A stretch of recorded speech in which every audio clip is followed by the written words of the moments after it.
Mesopotamia, land of ancient myths, massive structures, and really, really old gods. But no, sorry, did I say Mesopotamia? I meant the lands between. Same thing, right? Hello, fellow Tarnished.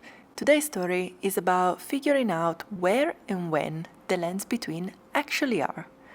Have you ever noticed how Elden Ring is so tied to real mythology, real places, and real history?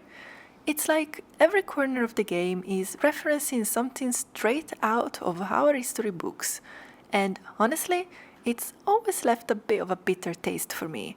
I mean, seriously, why borrow so heavily from our reality? Couldn't they come up with something completely new?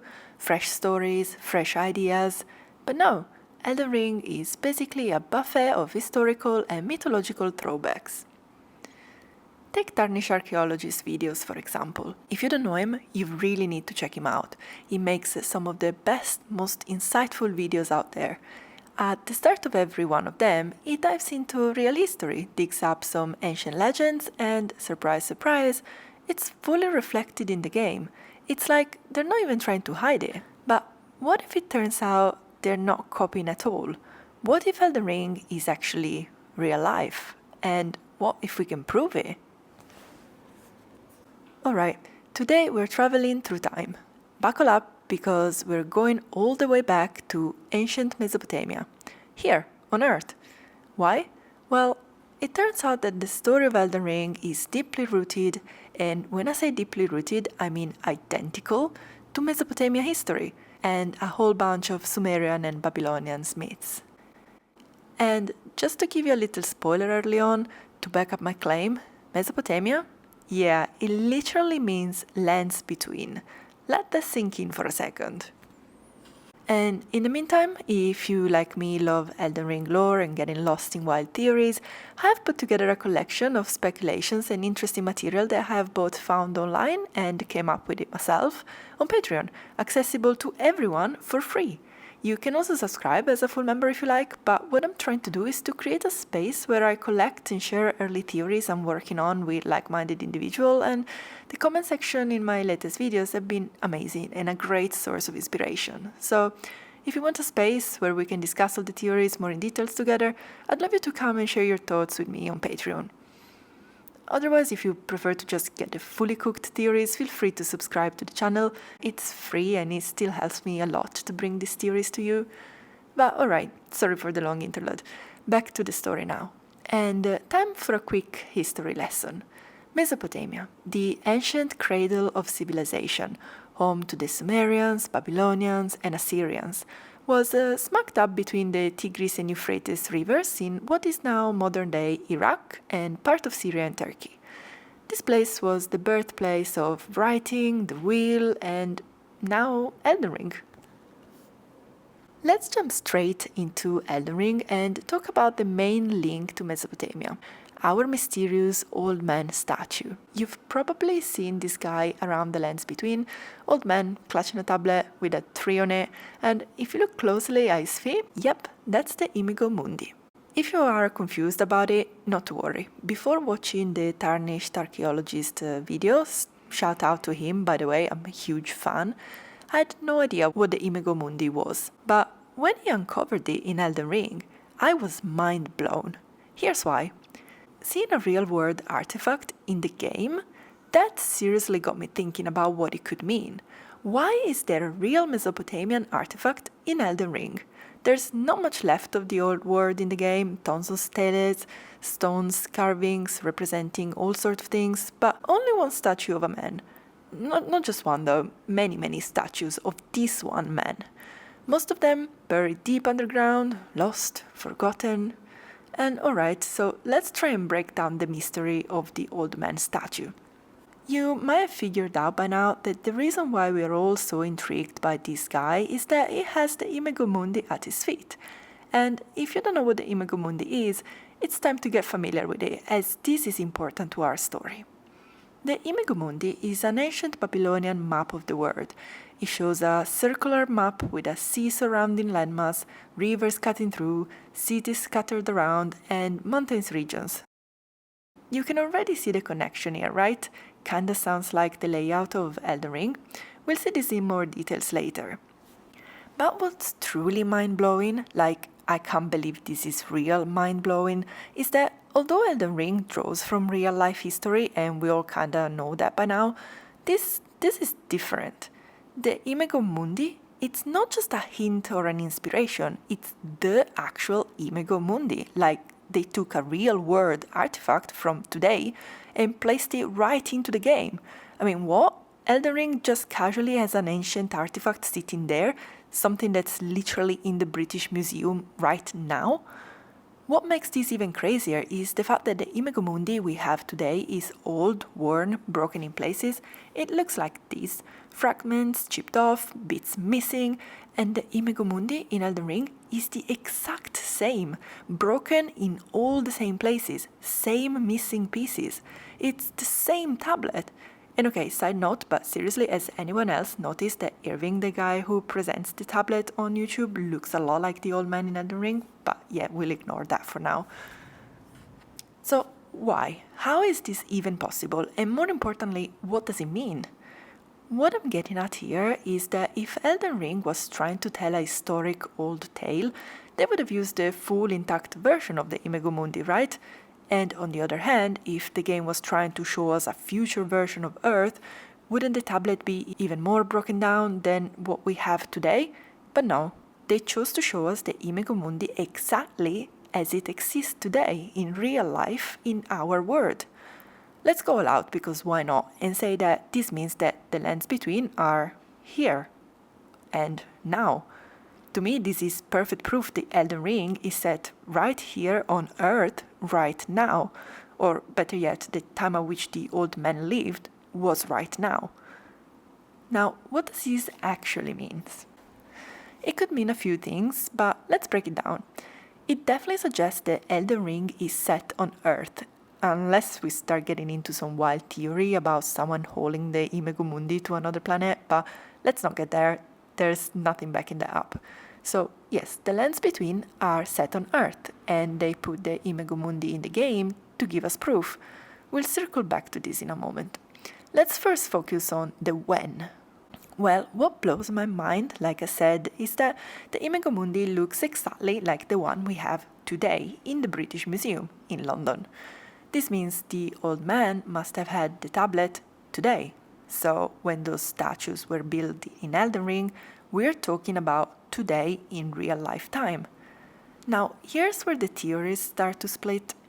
Theory 1, and this one's less likely but still pretty funny, is that the old man is someone after some cataclysmic or world-ending event wiped out civilization. He saved the Imago Mundi and he started a cult based on the tablet he saved. But no, let's be real. I'm gonna tell you why this theory doesn't hold up. For one, the Imago Mundi in real life is in London, and the lands between are clearly Mesopotamia. We'll get to that in a second, but they are. The map of the lands between is the exact map shown in the Imago Mundi, so unless the old man somehow took the tablet back to Mesopotamia from London after the apocalypse, then the theory's out. Theory 2, and this is the one I'm going with. So, how familiar are you with the multiverse theory? Yeah, I know, but it's basically the idea that parallel universes exist, and at some point realities have the ability to split off from each other, to put it in a very simple way. Every possible version of yourself exists somewhere in the multiverse, leaving different outcomes based on the choices you made. And here's where this ties into free will. If every possible choice you can make already exists in the multiverse, then there's no free will. That means there's some greater will, pun intended, guiding everything. To further back this theory, think of how we also see memories of other Tarnished around us and how we're able to summon and invade other Tarnished. We are clearly moving to and from parallel universes, where others are behaving just like us right now, but in parallel realities, shaping their version of the world. Every possibility existing at the same time, right? After all, we are called to defeat the area boss of the world to which we were summoned. So, if we run with this, then the lands between, at the time of the old man's statue, today for us, are set in today's Mesopotamia, but in a parallel universe. Clearly, in this universe, civilization didn't evolve to where we are now, and old Mesopotamian civilizations didn't disappear, but instead continued on. When the old man found the tablet, it was the same Imago Mundi we found in 1882. The tablet dates back to 600-500 BC, but no more than 900 BC. So, given that the Imago Mundi exists in both our universes, which means we were the same universe up until to a point, then something at that one point happened, and our universes split down two different paths. From about 500 BC to today, there's a 2500 year gap where anything could have happened. We went one way, they went another. And let's not forget that the statue of the old man has the Imago Mundi at his feet, meaning he discarded it. But surely not immediately after he found it. No, that wouldn't make sense. So the old man finds the tablet, and then he views it as his gospel, his true knowledge of the world. Or potentially it's just a representation that this culture embraced science. But after a time, it discards it. And that moment gets immortalized in the statues we see today in the parallel universe of Elden Ring. So to recap, we can pin down when Elden Ring takes place. The tablet was created on Earth between 600-500 BC, our universes split for reasons we'll try to uncover later, and both we and the old man found the tablet at some point. He embraces the Imago Mundi concept and then discovers a new idea. His statue was built, today, as the Imago Mundi is the same one we have now, and everything else in the lands between happens in the future from today. Now that we've set the when, let's take a look at the where. The Imago Mundi is a representation of the known world at the time of the late Babylonians in Mesopotamia. So we need to assume that between the creation of the tablet and the arrival of the old man who found it, our equivalent of 1882, the world in Elden Ring didn't evolve in the same way as ours did. I'm assuming the discovery of the tablet in Elden Ring also happened in an 1882 parallel based on the current state of the tablet. For it to be in the exact same state as the one we have today, the circumstances of its discovery and what it went through must have been nearly identical in both universes. It's also reasonable to assume that the old man at the time was in Mesopotamia, as that's where the tablet was discovered. Unlike in our world, though, the tablet never made it to London. Maybe it was still discovered by the same person, but under different circumstances, and the meaning it assumed was completely different. But whether the old man found it himself or not, at some point, the Imago Mundi ends up in his hands, and given the significance of the tablet, it represents the known world, it's clear that this man held some sort of relevance, whether cultural, political, or religious. We can't be sure. But what is clear is that this tablet became a symbol for this civilization in Elden Ring.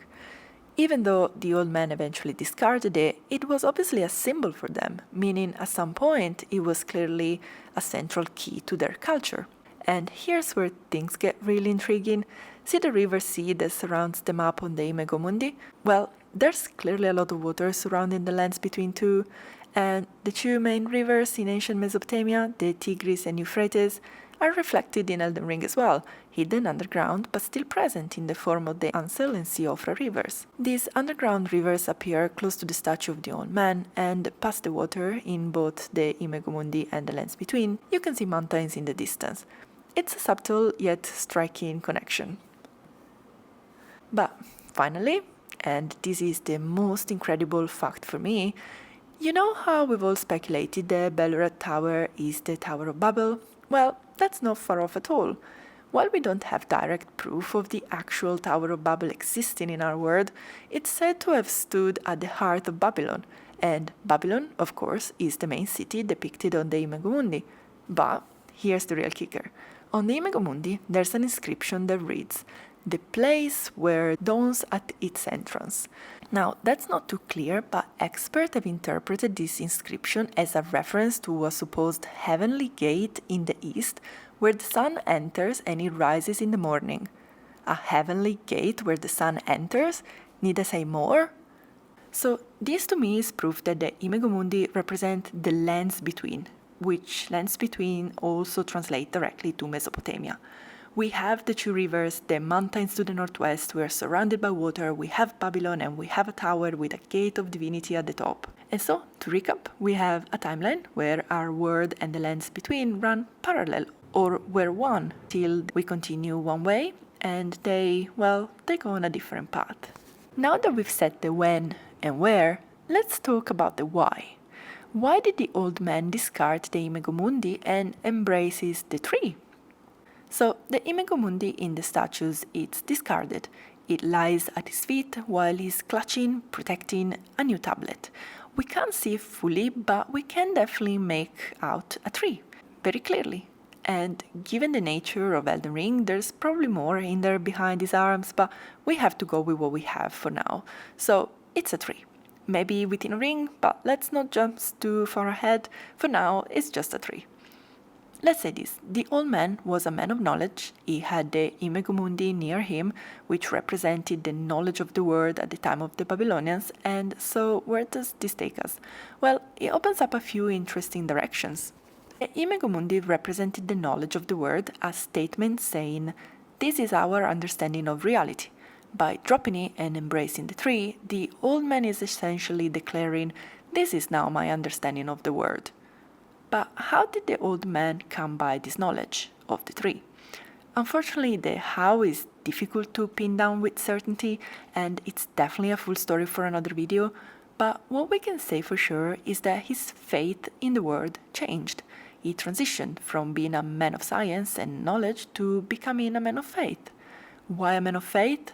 Well, it's time for a quick history and mythology lesson again to understand what the tree meant to the Babylonians and the civilizations of Mesopotamia in general. Let's introduce the concept of the axis mundi. The axis mundi, or central axis, represented a direct connection between the three levels of existence.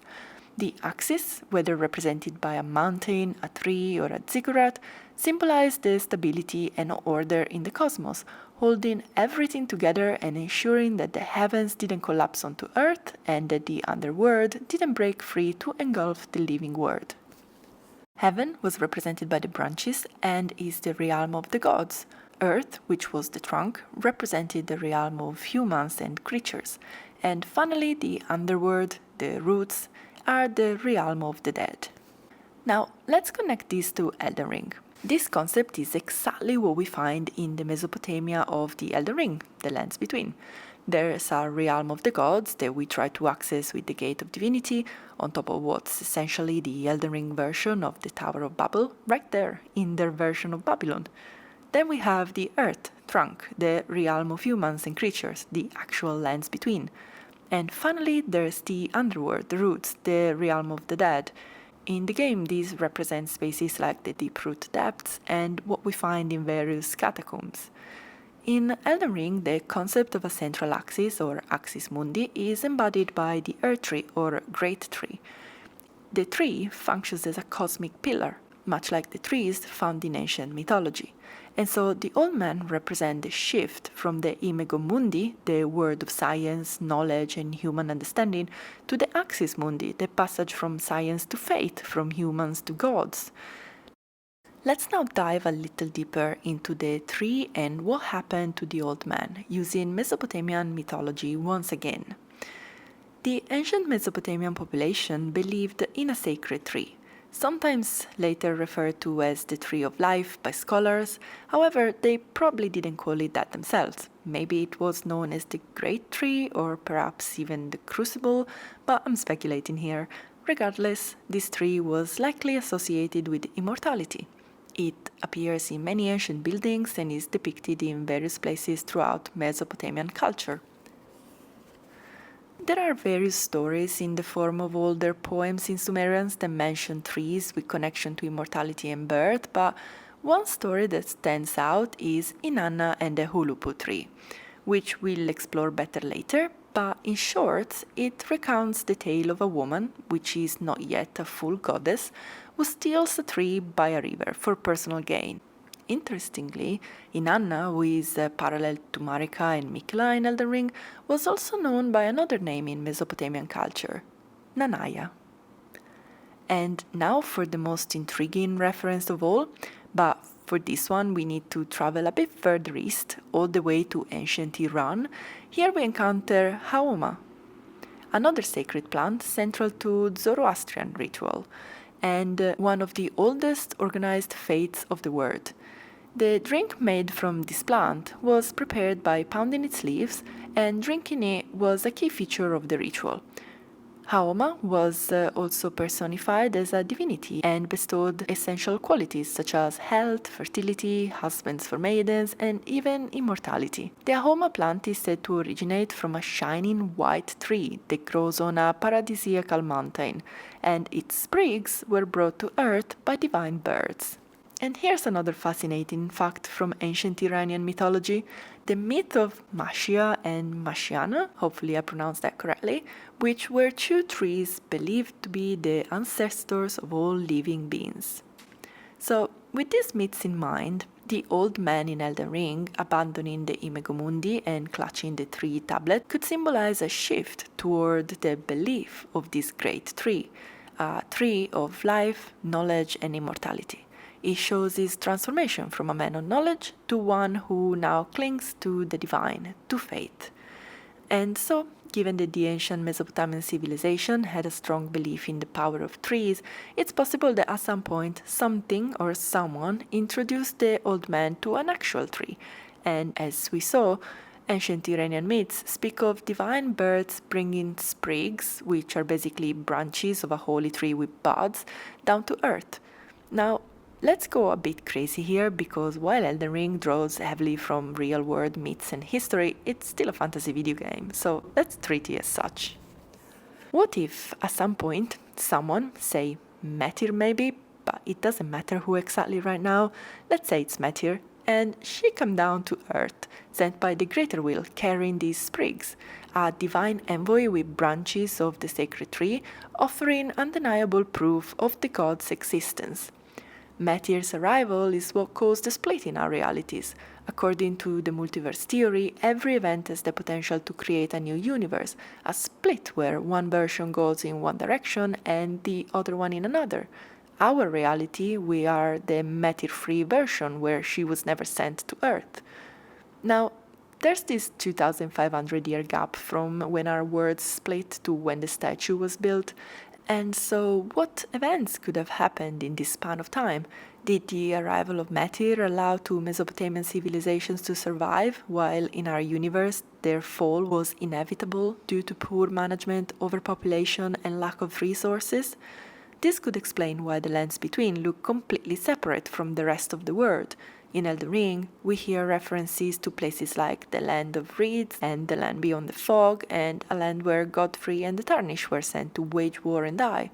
Provided these other lands aren't purely metaphorical, it means that there is something else, somewhere else, and there are indeed mountains in the distance that suggest there is something beyond the lands between. Could it be that the lands between Elden Ring Mesopotamia was somehow cut off to ensure survival?